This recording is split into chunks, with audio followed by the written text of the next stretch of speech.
Beaucoup d'hommes ne savent pas comment séduire. Et quand nous parlons de la séduction, dites-vous, la séduction n'est pas seulement dans la relation amoureuse, mais dans des relations amoureuses, mais la séduction est aussi vue dans les business, dans tout ce que nous faisons.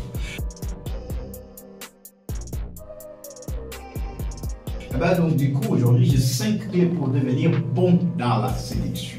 Alors, numéro 1, d'ailleurs, avant d'aller vous donner le numéro 1, vous devez comprendre que la séduction n'est pas un jeu de hasard, c'est un art. Ça veut dire c'est une attitude, un état d'esprit et surtout une confiance en soi. Si la personne n'est pas confiante en soi, ça veut dire qu'il n'y a pas la séduction. Et bien donc, vous dites, premier point, c'est quoi, Billy? Alors, premier point, c'est la confiance en soi. Comment développer la confiance en soi? Une chose que j'ai voulu que tu puisses comprendre, on n'attire pas ce que nous voulons, on attire ce que l'on est. Je vais le répéter, on n'attire pas ce que l'on veut, mais on attire ce que l'on est. Vous comprenez un peu? Alors si vous comprenez que la séduction commence par l'image qu'on a de soi-même. Si tu n'es pas confident en toi, si tu n'es pas confiant en toi, tu vas divulguer cette négativité chez l'autre. Et qu'est-ce qu'il y a? Du coup, imagine tu viens, tu es devant une meuf, tu dis je voulais te parler un peu. Du coup, ça tire déjà. Et que quand tu viens confidemment, tu dis ça dit quoi là? Moi c'est elle. Confidemment, la confiance, ça veut dire l'image dont tu as de toi va refléter ce que tu as en toi. Et bien, numéro 2, l'écoute active. Nous ne faisons que parler. Et il y a un moment où vous devez comprendre que dans la séduction, deuxième des choses que vous devez avoir, c'est l'écoute. Les femmes aiment bien les écouter. Et aussi les hommes aussi aiment bien les écouter, vice versa. Alors, comment faire pour devenir actif, donc avoir cette écoute active que j'ai ici? Séduire, ce n'est pas juste parler, il faut savoir écouter l'autre, il faut savoir avoir un moment où, tu vois, vous êtes là dans un commun accord.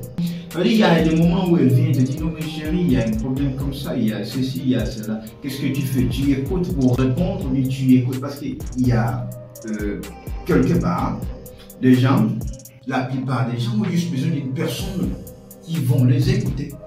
Ça veut dire qu'il veut juste se déchaîner et c'est tout. Numéro 3, pour ne pas trop parler, c'est le langage corporel. Ce que j'appelle moi en anglais the body language. Qu'est-ce que je vais dire? 70 ou bien 70% de la communication est non verbale. Ça veut dire la posture, les sourires, ainsi de suite. Ici, nous parlons de beaucoup plus de choses qui vont se passer. C'est un body language. Vous devez être attentif, vous devez tirer attention à l'autre. Qu'est-ce que l'autre fait? Comment il se tient? Une personne qui nous écoute bien, il fait tire attention. La personne qui fait s'en aller, bon, du coup, tu vois, il faut tirer beaucoup plus attention parce qu'on t'a bien dit ici que 70% de la communication est non verbale. C'est par ce que nous faisons. Comment tu t'exprimes? Où sont tes mains? Tes mains sont comme ça? Tes mains sont dans la poche, la nervosité, ou bien tu es comme ça. On est comment? Mais quand on parle, on écoute. C'est coton. Quand nous parlons, il y a les mains qui bougent.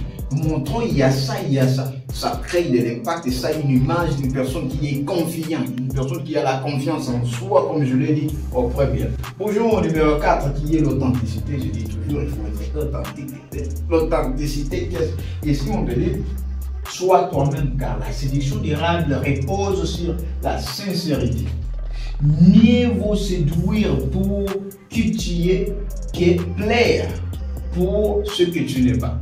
Alors, les gens vont faire ceci. La plupart des gens vont plaire les gens pour ce qu'ils ne sont pas. Tu trouves une personne qui n'a pas la voiture, mais qui va prendre des photos aux voitures des gens, et une personne qui...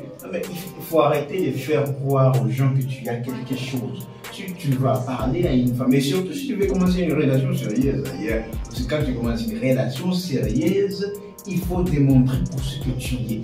Je le répète, sois toi-même, la séduction durable repose sur la sincérité. Mieux vaut séduire pour ce que tu es que plaire pour ce que tu n'es pas. Tu es une femme chez toi, vous n'avez pas d'argent, tu te comportes, on dirait une personne qui est riche. Tu vas rejeter les hommes qui n'ont pas d'argent, tu es malade. Tu es un homme, tu n'as pas d'argent, tu vas poster sur les voitures des autres. Non, mais frère, tu n'as pas. Tu pars à la meuf, elle te refuse, tu rentres chez toi. D'accord, le temps de la parler, vous commencez une relation qui est bien sûr saine et durable. Numéro 5 pour terminer, là, de créer l'émotion. Alors, quand vous comprenez tout ça, l'émotion est plus importante. Une personne qui va laisser l'impact, ce n'est pas celui qui a trop parlé, ce n'est pas celui qui parlait rapidement, ce n'est pas celui qui parlait lentement, mais c'est la personne qui avait laissé de l'émotion, une personne qui a fait sourire les autres, une personne qui a impacté les autres par les rigolos, et ainsi de suite. Ici, on te dit que donc, ce qui marque la mémoire de l'autre, ce n'est pas ce qu'on dit, mais ce qu'il ressent, ce qu'elle ressent. Vice versa. Alors, vous comprenez. Premier point, j'ai parlé de la confiance en soi. Deuxième point, j'ai parlé de l'écoute active. Je parlais, troisième point, de le langage corporel qui est le body language en anglais. J'ai parlé aussi de l'authenticité, toujours être authentique. Et cinquième point, j'ai parlé de l'art de créer l'émotion. Alors prochainement, dès que tu es devant ton boss, dès que tu es devant une meuf, je sais pas moi, un homme, laisse de l'émotion et crée de l'impact dans leur vie pour qu'ils puissent se rappeler de qui tu étais. Empire des savoirs, Billy Isaiah William, la suite au prochain numéro. Bisous à tous, Carlos.